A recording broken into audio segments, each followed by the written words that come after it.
सुप्रभात। Class 11th lesson number 7।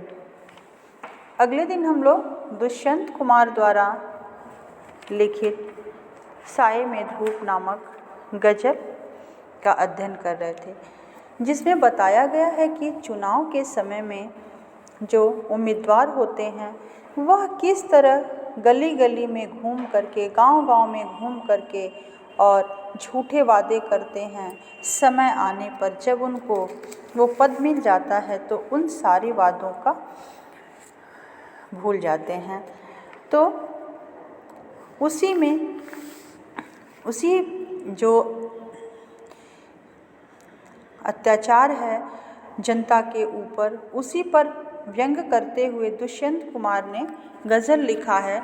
शीर्षक है साये में धूप।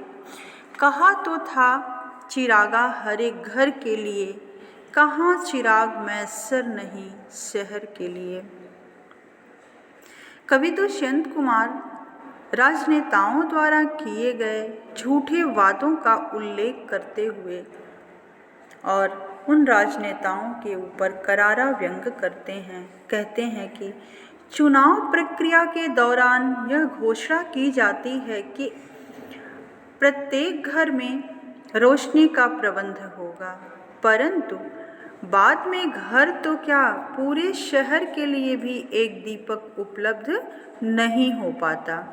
कहने का तात्पर्य यह है कि जननेता सामान्य व्यक्ति की प्रत्येक आवश्यकता को पूरा करने की घोषणा करते हैं और बाद में व्यक्ति तो क्या पूरे शहर की छोटी से छोटी ज़रूरत भी पूरी नहीं कर पाते। दूसरा गज़ल है, यहाँ दरख्तों के साये में धूप लगती है, चलो यहाँ से चलें और उम्र भर के लिए। यहाँ जो कवि हैं तो सुविधाएं प्रदान करने वालों से जब असुविधाएं मिल रही हैं तो उसी का उल्लेख करते हुए कहते हैं, यानी कि जिन नेताओं को जनता को सुविधा प्रदान करनी चाहिए वो जब असुविधा प्रदान करते हैं तब कवि कहते हैं कि पेड़ों की छाया में भी धूप लगती है, इसलिए जो बची हुई शेष उम्र है उसको बिताने के लिए कोई और आश्रय स्थल खोजा जाए।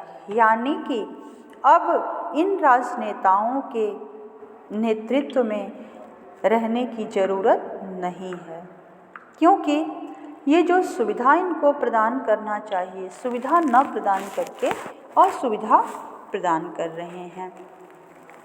अर्थात जो व्यक्ति या वस्तु आज तक हमें सहारा देती आई है, अब परिस्थितियां बदलने के कारण वे दुख व पीड़ा पहुंचाने लगे हैं, इसलिए शेष बची हुई उम्र बिताने के लिए कहीं और जाकर आश्रय अपनाया जाए। यहाँ कवि जो है सामाजिक अव्यवस्था का उल्लेख करते हैं और पलायनवादी वृत्ति का चित्रण करते हैं, यानी कि कवि जो है अब पलायन करना चाहते हैं। तीसरा गज़ल है, न कमीज हो तो पाँव से पेट ढक लेंगे, ये लोग कितने मुनासिब हैं इस सफ़र के लिए। यहाँ कवि ने अभावों में भी जीवन से समझौता करने वाले लोगों का चित्रण करते हुए कहा है कि यदि पूरे शरीर को ढकने के लिए कमीज नहीं है तो लोग अपने पैरों को मोड़कर पेट को ढक लेते हैं। कहने का तात्पर्य यह है कि ऊपर पहनने के लिए जब कमीज नहीं मिलती है और नीचे जो है पहने हैं तो अपने पैरों को मोड़कर इस तरह बैठते हैं कि उनका पेट जो है ढक जाता है।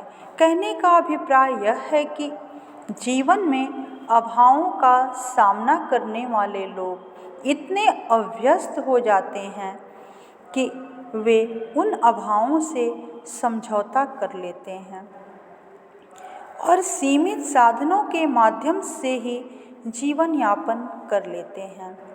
इस प्रकार के लोग ऐसी जीवन यात्रा के लिए सर्वथा उचित हैं। वो अभ्यस्त हैं, अभावों में जीने के लिए वो मजबूर हैं, अभ्यस्त हैं, और इसलिए वो क्या करते हैं कि अपने जीवन से समझौता करते हैं। चौथी गज़ल में देखिए, खुदा नहीं न सही आदमी का ख्वाब सही, कोई हसीन नज़ारा तो है नज़र के लिए।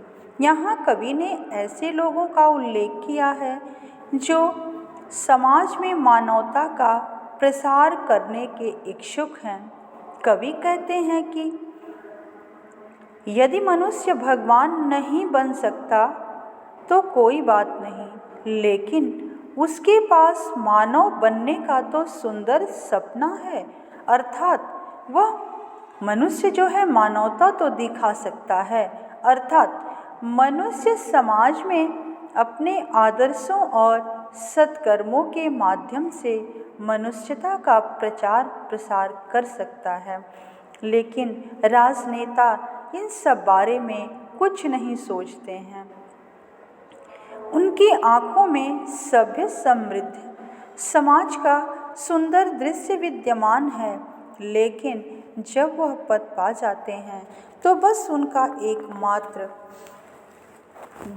दृष्टि जो है अपने आप पे केंद्रित हो जाती है। समाज के ऊपर वो ध्यान नहीं देते हैं, उनकी सुविधाओं का बिल्कुल भी ख्याल नहीं रखते हैं। इस गज़ल में जो साए में धूप गज़ल में जो बचा हुआ भी अंश है उसको अगले दिन हम लोग पढ़ेंगे। धन्यवाद।